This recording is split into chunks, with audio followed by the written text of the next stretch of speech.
וכי נפשי אס השם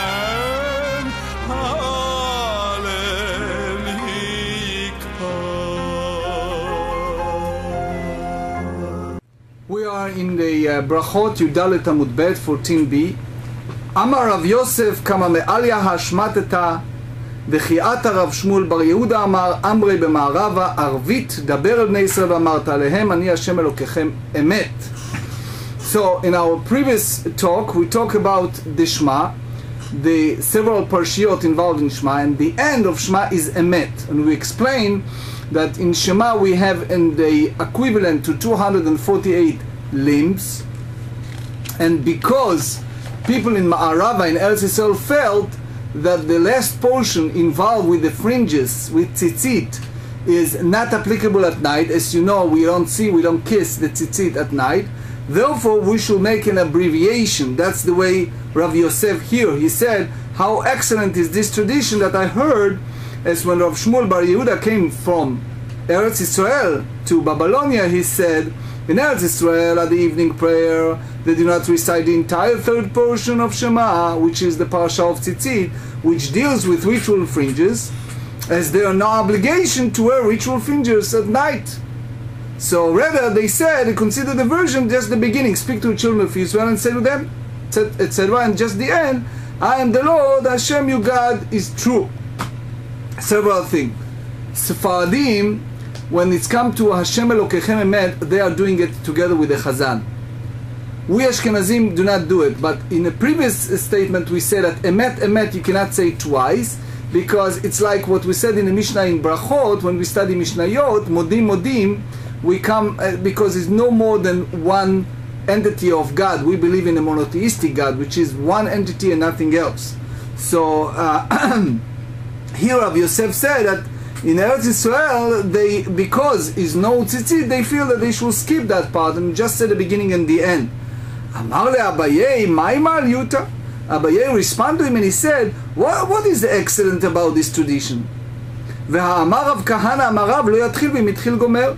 Didn't Rav Kahana said in the name of Rav, one should not begin to recite the portion of ritual fringes at night, but if he does begin, he completed.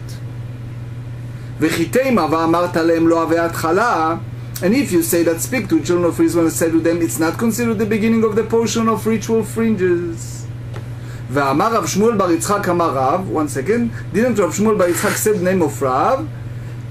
Daber el bnei Israel, the text in the Torah that says, speak to children of Israel, la havei atchala is not considered the beginning of the portion of tzitzit, of ritual fringes. Ve'amarta lehem havei atchala. As many of passages in the Torah begin this way, and say to them it's considering the beginning. Yes, Dr. Is there a distinction being made between the tzitzis that you wear over your clothes and the tzitzis on your undergarment? We explained many times. It's a good question. We have we differentiate between the talit katan, the personal tzitzit, and the talit gadol that you wear while you're praying. For example, in the morning when you put tefillin, you first put talit. It's a two different category. Talit katan is obligation to everyone. Talit gadol is a certain time, like when you pray in Ashkenazim, when you're married, etc. So this only applies to talit gadol. In general, this discussion applies to the whole application. When we are praying, usually our attitude is you're not just obstructive prayer. You're praying something that you have immediate applications.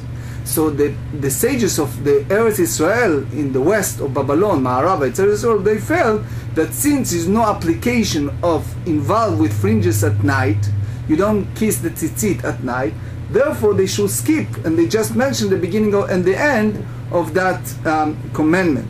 Amar Rav Papa kasavre b'Ma'arava. Rav Papa hold that that's the way they hold in Ma'arava, which means they hold that since you don't mention the tzitzit, you should not start it. The Ritva hold that you should not cut out a pasuk. It's how you do. It's very incongruous to cut psukim. So he said, Rav Papa hold that in Eretz Yisrael they hold that they said to them, "V'amarta lehem namela ve'atchala adamar v'asulem tzitzit." It's not considered a beginning until he said, and make them a tzitzit, a ritual fringes. Amar Abaye Hilkach, Abaye said, and consequently, and therefore, Anan Atcholei Matchelinan Dekamatchelei B'Ma'arava, we begin to recite the portion of Tzitzit since they begin to recite it in Eretz Israel, Vekevan De'atchelinan, and once we begin to recite it, Nigmar Name Gamrinan, we complete it as well. The Amar Rav Kahana Amar Rav, as Rav Kahana said the name of Rav, Lo Yatchil V'Mitchil Gomer Wine, should not Lekatchila, should not begin to recite the portion of the Tzitzit at night. But if he does begin, so he needs to complete it. Clear? So you see that is a chashash.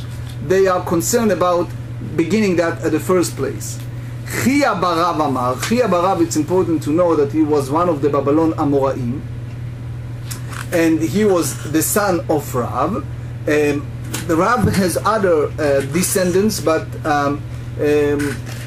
Chia Barav was one of the great sages, sage in his generation, and he was one of the more sharper Amoraim. So here he said, Chia Barav Amar, Ani Hashem Elokechem tzarich lomar emet, lo amar Ani Hashem Elokechem eno tzarich lomar emet.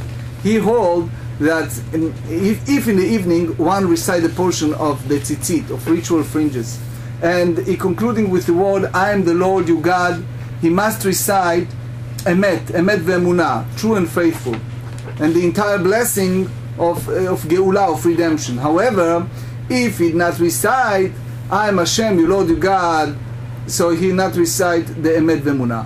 So they ask a question, V'ha ba'e la'adkuri yetzirat Mitzrayim. The Gemara asks, isn't he required to mention the Exodus from Egypt at night as well? Right? So it's important to note the point that the tzlach, just as a side point, he hold that the whole Mishnah speak about Mazkirin Yetziat Mitzrayim is the opinion of Rabbi Lazar ben Azariah. But according to the sages, the whole idea of Parashat Tzitzit, it's the continuation of Emet ve'emunah.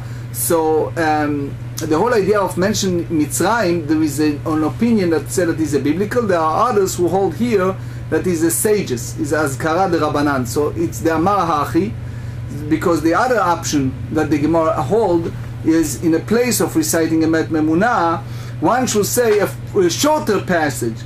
מודים אנחנו לך, השם אלוקינו, שהוצאתנו מארץ מצרים ובאנו בדעבדים, ועשית לנו ניסים וגבורות על הים ושרנו לך.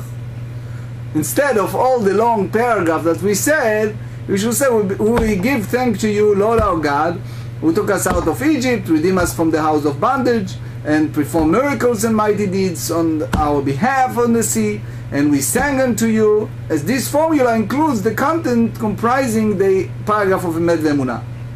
Okay, so that's the whole idea before Mi Kamocha that we said. So that's the idea of a controversy over using that. And as you know, by halacha, we do not kiss the tzitzit at night. It's not part of. Amar Rabbi Shua ben Kacha, Lama Kadma Shema. In the Mishnah we said, Rabbi Shua ben Kacha asked why the portion of Shema preceding the Ve'ayim Shamua. Lama Shema is first. In other words, why they put this order of paragraph in certain way. If you look at the Torah, it's not in that order, okay? Tanya Rabbi Shimon ben Yochai Omer, בדין שיקדים שמע לוויה שמוע. It's correct to begin with Shema first. שזה ללמוד וזה ללמד. That one part is the directive to learn, while והיה עם שמוע is the directive to teach. והיה עם שמוע לויאמר, the והיה עם שמוע precede ויאמר. Why? This is the final paragraph of Shema, because שזה ללמוד וזה לעשות, because והיה עם שמוע include the directive to teach, while the portion of the tzitzit, ritual fringes, include the directive to perform. So it's a different requirement, it's a different thing. One is to teach, and one to teach other, to learn, to teach other, and to fulfill, to perform. Atu Shema, so the Gemarah asks, if that to say that the portion of Shema contain the directive to learn, ללמוד ידבי, ללמד ולעשות לידבי. So to learn, but it's not contain the directive to teach and perform. והכתיב ושיננתם, but isn't written and you shall teach them, meaning the Torah said in the Dvarim, Deuteronomy, you shall teach your children. as the directive to teach. Ukshartam, uchtavtam. So what do we learn? So when you said the lilmod is v'dibarta bam. When you say lelamed v'libadetem, you should teach children. So when you use the word v'shinantam levanecha, meaning you need to teach. Ukshartam, you put on your hand. Ukshartam is la'asot. Uchtavtam, you should inscribe. So he said, Vetu vayim shamo lelamed u'deidbei ve'la'asot leidbei va'aktiv ukshartam uchtavtam. So you tell me that it's different in a sense of it's not fulfilling, but in Shema itself it's written you should tie them upon your arms, right? And you should bind them, the sign on your arm, right? It's all of that, and you should inscribe them. So it's also in fulfillment. It's not only for learning purposes, but it's also fulfillment. That's rather what Rabbi Shimon Yochai said is as follows. Bedinu, by right, the portion of Shema, shetikdam Shema levayim shamoa. The portion of Shema should proceed vayim shamoa because shezel lilmod u'lamed ve'la'asot, because the portion of Shema includes the directive to learn, to teach, and to perform. Vayim shamoa levayomer, while vayim shamoa includes the directive to teach and to perform, sheze yesh ba lelamed u'la'asot, because vayim shamoa includes the directive to teach and to perform. Vayomer, and Vayomer, the last portion, ein ba'ila la'asot bilvad, include directive to perform. Okay, so that's basically al pi din. That's the way it should be. V'tepolog in Rabbi Shua ben Kocha, chada ve'od kama. So the Gemara asks, let him derive this, that the portion of Shema is recited first from the statement of Rabbi Yoshua ben Kocha. So the Gemara responds, Chada ve'ota kamar. He stated one reason and another. Rabbi Shimon ben Yochai does not agree with Rabbi Yoshua ben Kocha. He simply suggested, Chada kedei shekebal lavol malchut shamayim tchila v'achar kach yekebal rov mitzvot. He simply suggested as what? As additional explanation as follows. One reason that the portion of Shema is recited first, so that one will first accept the burden, the yoke of the kingdom of heaven upon himself, and afterward the yoke of mitzvot. Ve'od, and the second reason, mishum de'id be'yahan milei acharam nayata, because the portion of Shema contains other elements as well. So you see here that it's not only to learn and to fulfill, it's also to do other things. You should observe, you should perform that. It's not just the purpose of abstractive idea of learning itself. So Gemarah relates, Rav Ashi Mashe Yadei. It once happened that Rav rose in the morning and washed his hand. Okay, so he washed his hands, and what did he do? Here, v'kara kriyat shema v'anach tefillin v'tzaleh. What did he do? So Rashi explained, he did it one time. He first of all woke up, he washed his hand, he say Shema, then he put the tefillin, and then he pray. Pray basically is the Amidah.